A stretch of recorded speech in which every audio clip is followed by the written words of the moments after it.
airna honorable megna gi airna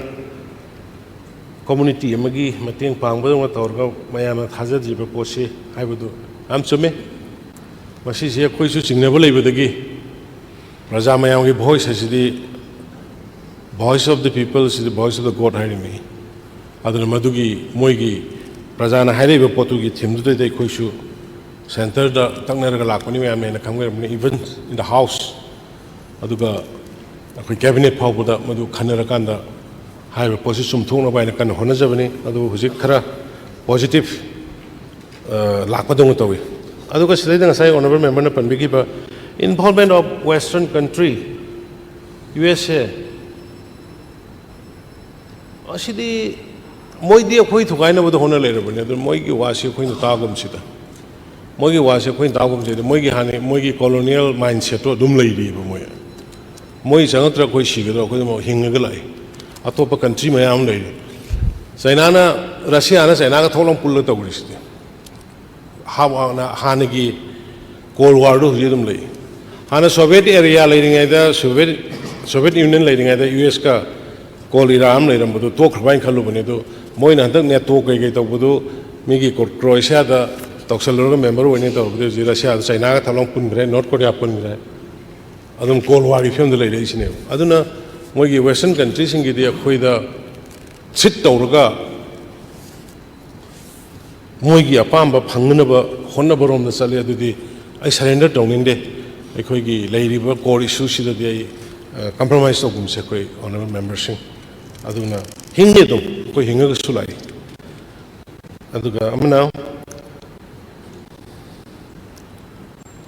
PM silent like the honorable member make PM silent like the ina hajabudini ahumlak ma Fazana Munata, I wonder, Sang Sangang Bani, Tenang, Sang Sangang Bani. Adagi, Nahanaga, Unabukanda, the Su, Unabadu, Home Minister, Rajnaji,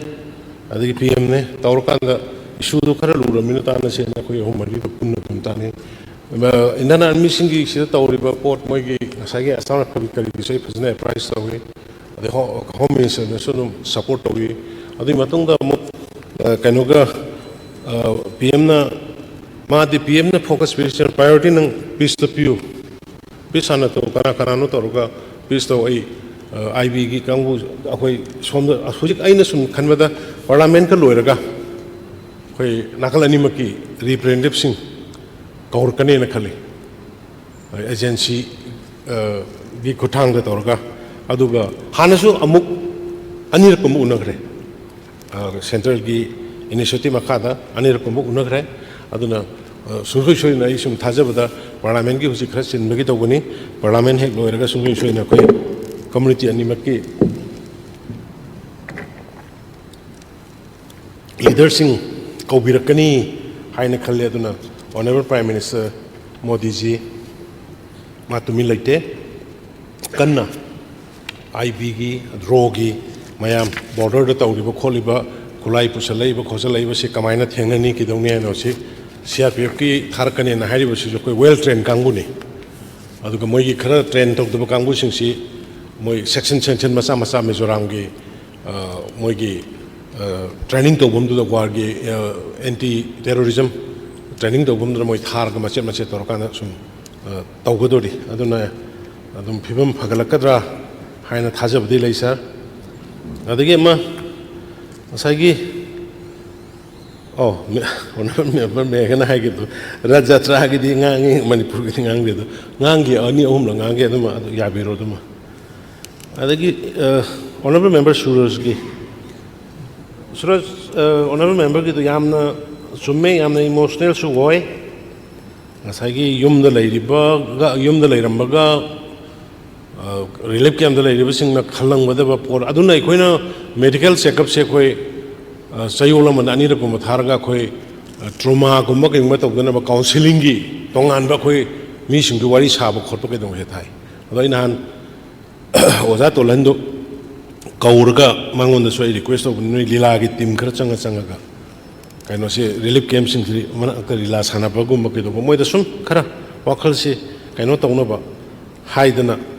hone adu athuba matamda only solution ngasi dispress tawraga leiriba mayam sina mayu mayumna changa kada solution oi peace oi doini aduna madu jaina ngasa haje gibi maina masidai da khoi priority pijari jiri bamgi ama almost hujik asongi kanogi jiri bamdagi khara changa ga manung ga leibudo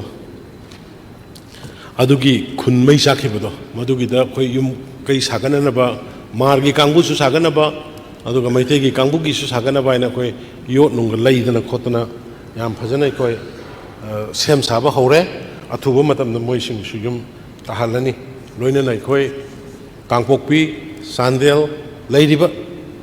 Churchanpur yauna jaga jaga gi khoi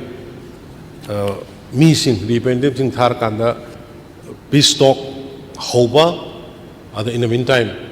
hanjan ba yaraba leiba yaraba singda leinana bu khonare aduga hojiki anoke nongmai kamna bu khona ba tawbusi hoi mescren sing adum irang santi raksa gi phibam si leihan ma pamda ba adum irang saganing ba mayam adum yaug du nate aduna koi ai mai adagi pau lawre hojik ahen force thajalaga madugi hojik jimati kamna bu lefan gare lemna re hajina admaina tami